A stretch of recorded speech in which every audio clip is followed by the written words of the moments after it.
Many people assumed that when the Nazi camps were liberated, the worst was finally over. But for the female guards of Ravensbruck, it wasn't.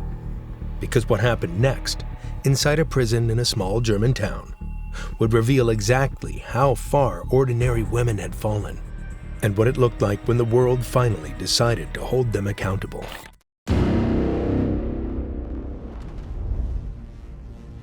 Ravensbrück was built specifically to hold women. It was the first and only concentration camp for women located inside the borders of Nazi Germany. The order to build it came from Heinrich Himmler, the head of the SS, in 1938. The site was chosen near the small town of Fürstenberg because it was isolated and far from public view. What happened there was never meant to be seen by outsiders. The first prisoners arrived on May 18, 1939. There were 867 women transferred from Lichtenberg, an old castle in Saxony that had been used as a temporary women's prison camp since 1938. Most were political prisoners. They included German women labeled enemies of the Nazi state, such as communists, social democrats, Jehovah's Witnesses, Roma women, and others the Nazi system classified as criminals. The definition was broad enough to include almost anyone who did not fit Nazi expectations. To guard these women, the Reich needed women. SS rules did not allow male guards to directly supervise female prisoners. So as soon as Ravensbrück opened, the SS began recruiting female staff. They were called Aufseherinnen, meaning female overseers, and the positions were advertised openly across Germany. The requirements were simple. Applicants had to be German citizens, physically healthy, and at least 21 years old. No previous experience was needed. The pay was better than what most women could earn in factories or domestic service, where most recruits came from. They received a uniform, housing inside or near the camp, and a level of authority that few working-class German women had ever experienced before. The first group of female guards arrived at Ravensbrück in 1939 alongside the prisoners. By 1940, the SS had created a formal training program at the camp. New recruits spent several weeks on probation. During that time, they watched and then took part in the daily control of prisoners. They observed punishment beatings. They stood through roll calls. Most importantly, they were repeatedly taught that the women wearing striped prison uniforms were not ordinary human beings. They were described as racial enemies, political threats, or criminals. During the war, more than 4,000 women completed guard training at Ravensbrück. The camp became the main training center for female guards across the entire concentration camp system. Graduates were sent to camps such as Auschwitz-Birkenau, Bergen-Belsen, Majdanek, Neuengamme, and Flossenburg, and dozens of smaller camps. Life inside Ravensbrück was far from normal. Roll call took place twice a day, once at dawn and again at dusk.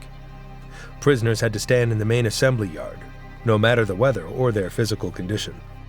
During winter, that meant standing for hours in temperatures below freezing.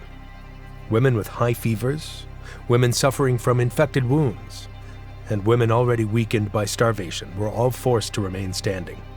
If the number of prisoners did not match the SS records, nobody was allowed to move until the count was corrected. Waiting for hours was common.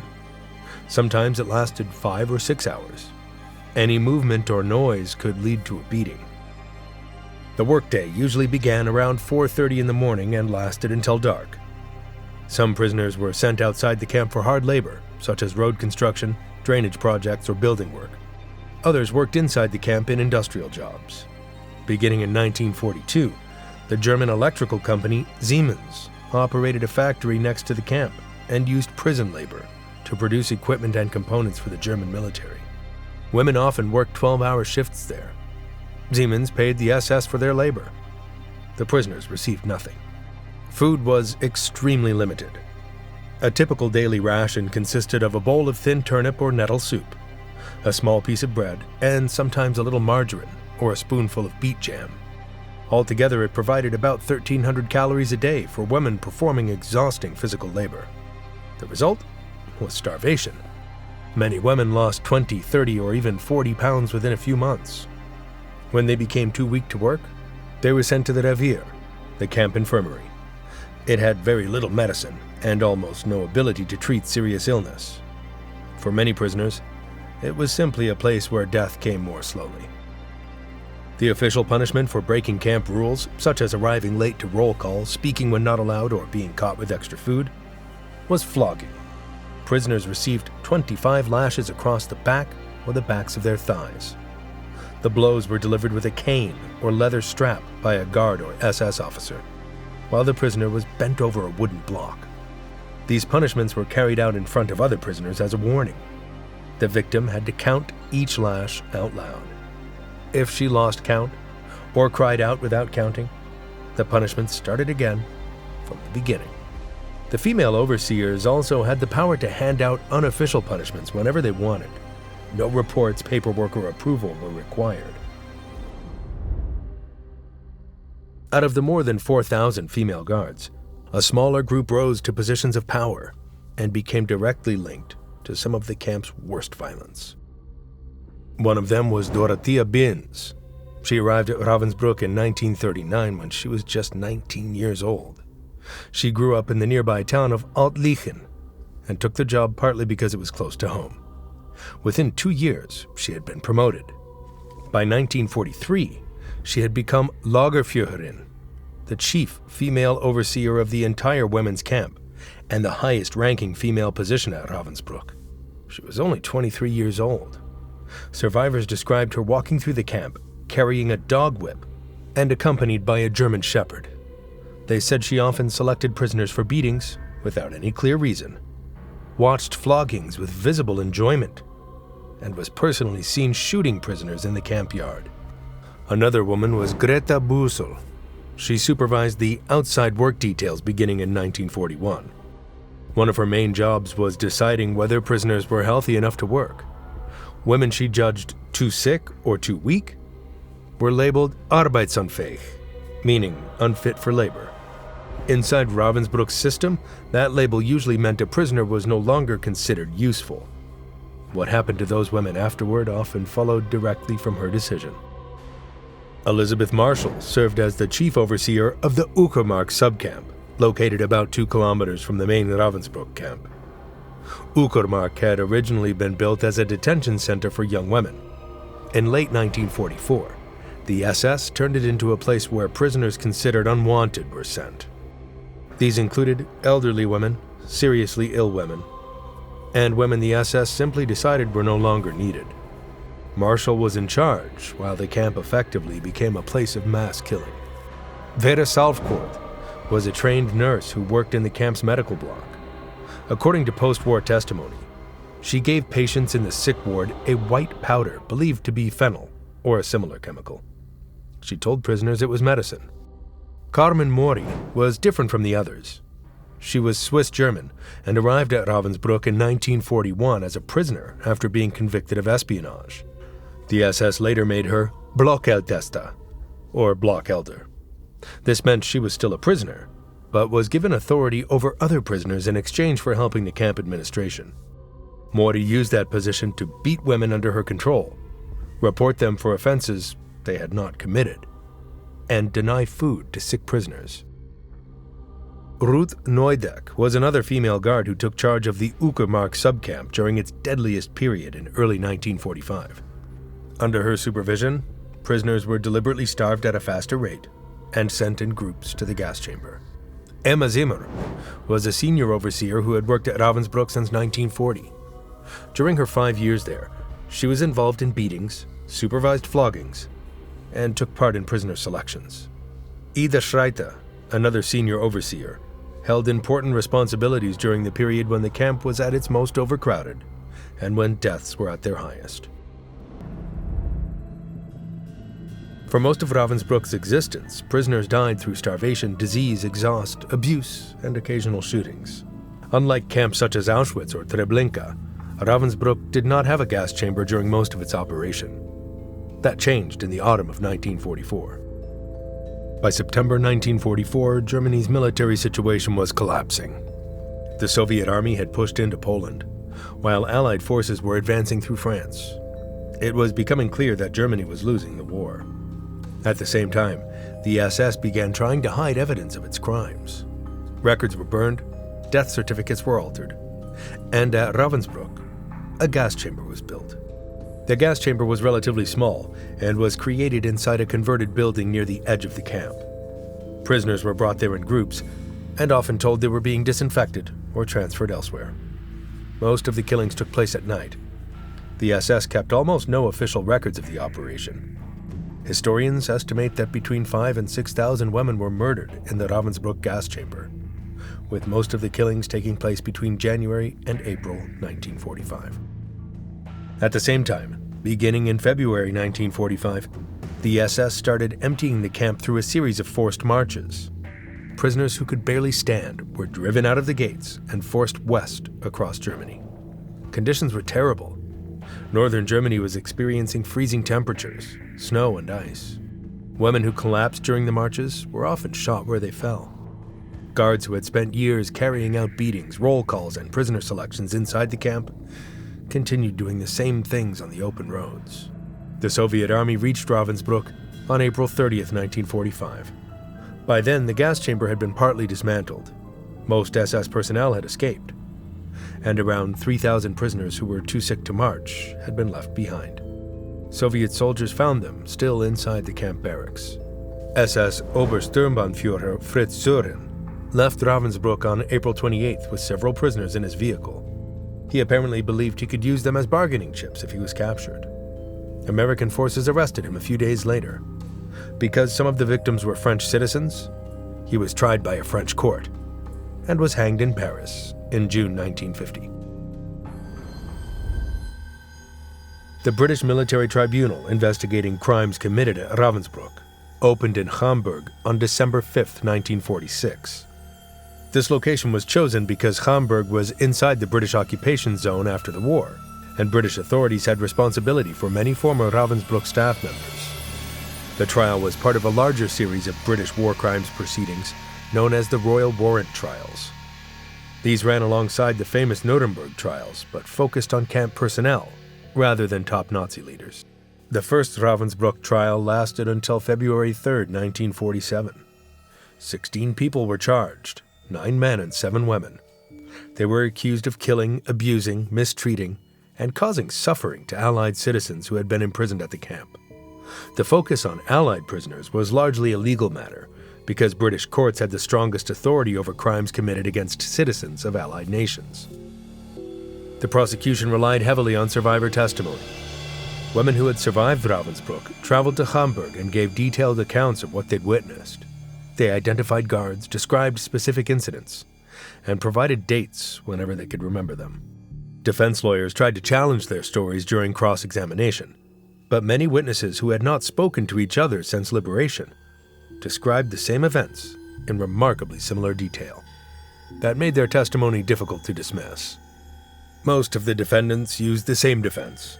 They claimed they were simply following orders, had not personally committed the crimes described, and were only small parts of a much larger system.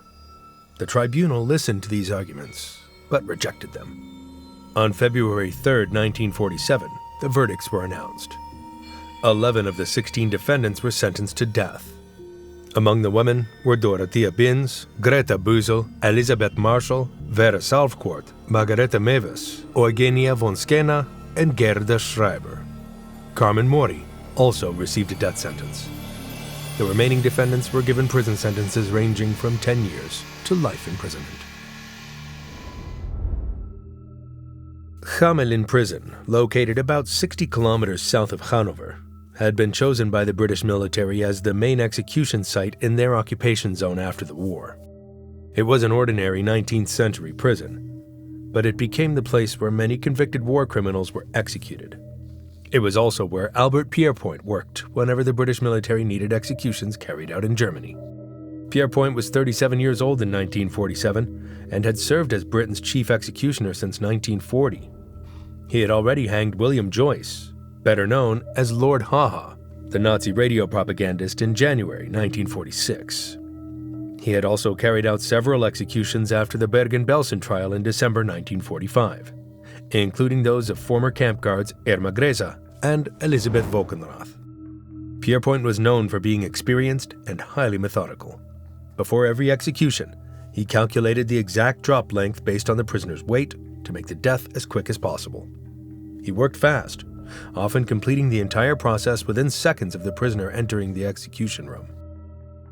On the morning of May 2, 1947, the 7 women sentenced to death in the first Ravensbruck trial were brought to the execution chamber in Hamelin. They entered one at a time.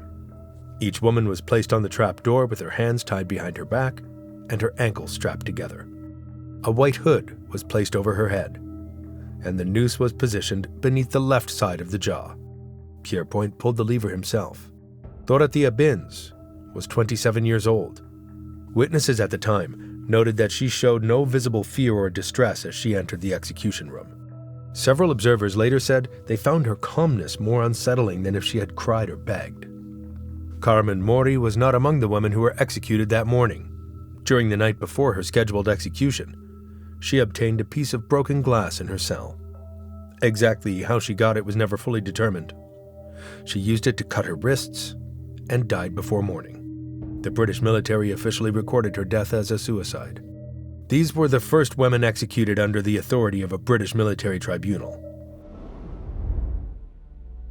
The British military held 4 more Ravensbrück trials between late 1947 and 1948.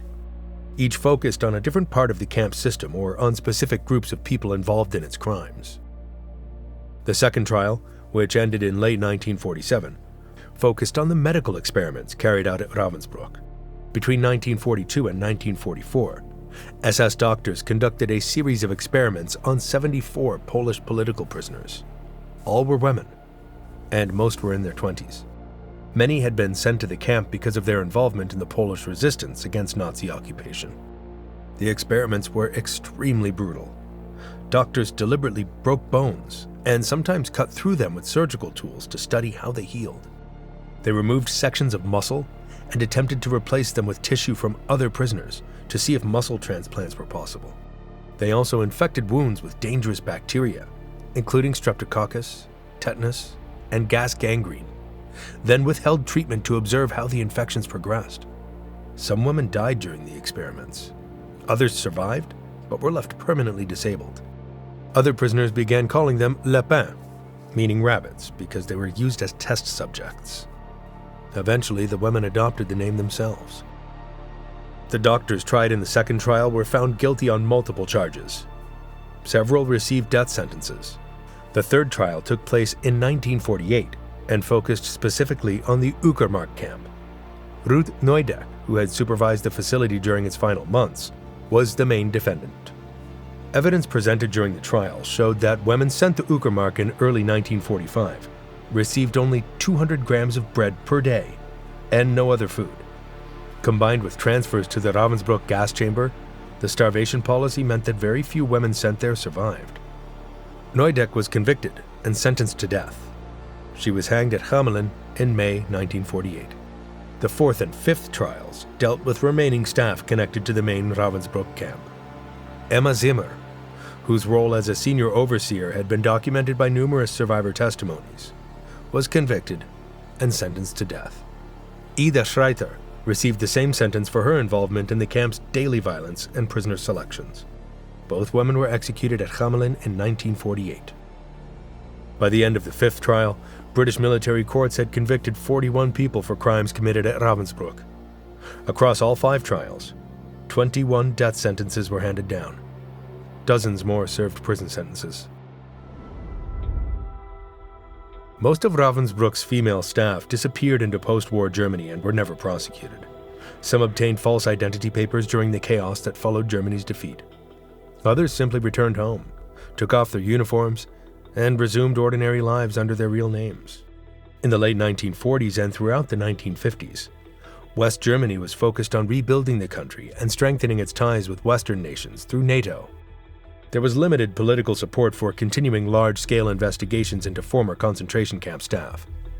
The government of Chancellor Konrad Adenauer often resisted Allied pressure to continue broad denazification efforts, and many former SS members quietly returned to professional careers. A small number of additional cases were brought in West Germany during the 1950s and 1960s. These were mainly driven by Fritz Bauer, the Attorney General of the German state of Hesse. Bauer later became famous for helping launch the Frankfurt Auschwitz trials in 1963. At a time when many officials preferred to move on from the past, Bauer considered prosecuting camp personnel a serious priority. Even so, his efforts reached only a small percentage of those responsible. West German courts required stronger evidence for murder convictions than the British military tribunals had required, and many cases either collapsed or ended in acquittals.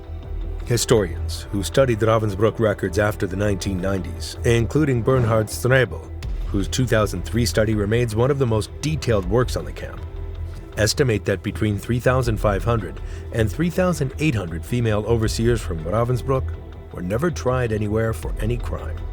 They lived out the rest of their lives. Some had children and grandchildren who either knew nothing about their wartime activities or were never told. Meanwhile, many survivors spent the rest of their lives carrying physical injuries and psychological trauma from what they'd endured inside that camp. In 1959, the East German government established a memorial at Ravensbrück. By then, much of the original camp had already been demolished. The memorial still stands today and receives tens of thousands of visitors every year.